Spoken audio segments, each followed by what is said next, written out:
Tax season is once again upon us, and with it, more scams designed to steal your money and sometimes your identity.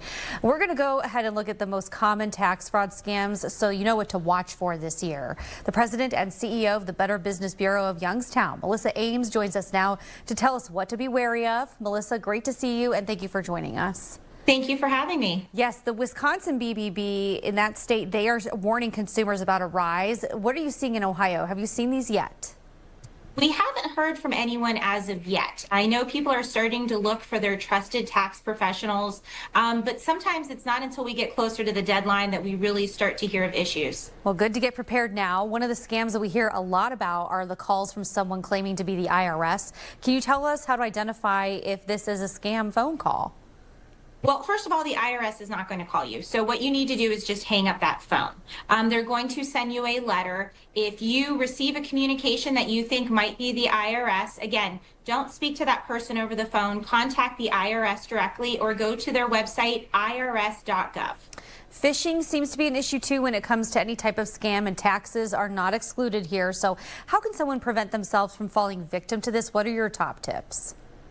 Well, we're going to advise people to look for bad grammar, look for bad punctuation. Don't click on any of the links. The IRS has waffled on their policy in the past where they will not email you, and then they said they were going to email you. Again, if you get an email from the IRS that you did not expect, contact the IRS by going to their website or picking up the phone, but don't click on that email, especially if it just looks a little off to you.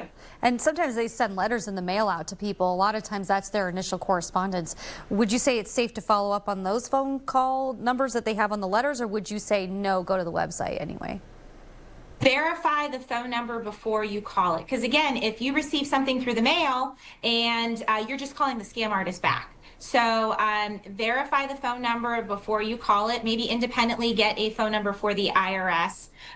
We're seeing possibly some email scams where you might be owed a refund, but then they're asking for personal information. So if you happen to receive a letter from the IRS saying that you are owed a refund, but they want your social security number, that's a red flag that, hey, maybe I'm going to contact the IRS directly. Oh, good to know.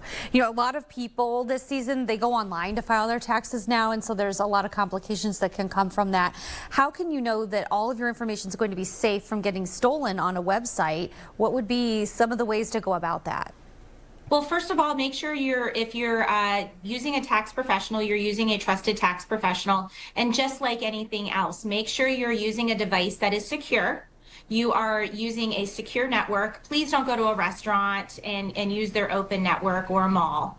And make sure that you are using the IRS website directly, irs.gov. Don't just click on a link within your Google search results. What are some of your other top tips? I mean, the IRS has the PIN to help prevent identity theft. Would you use that?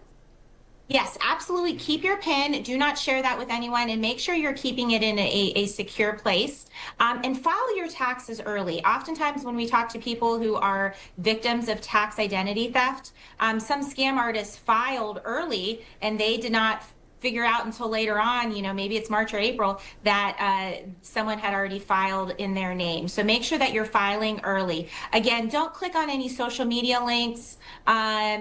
And again, contact the IRS directly if you're having any questions or concerns. Oh, good to know. Thank you so much, Melissa. Yeah, like you said, file early. Maybe that'll make sure no one can get into your account and do, like you said, something nefarious. Thank you so much for joining us.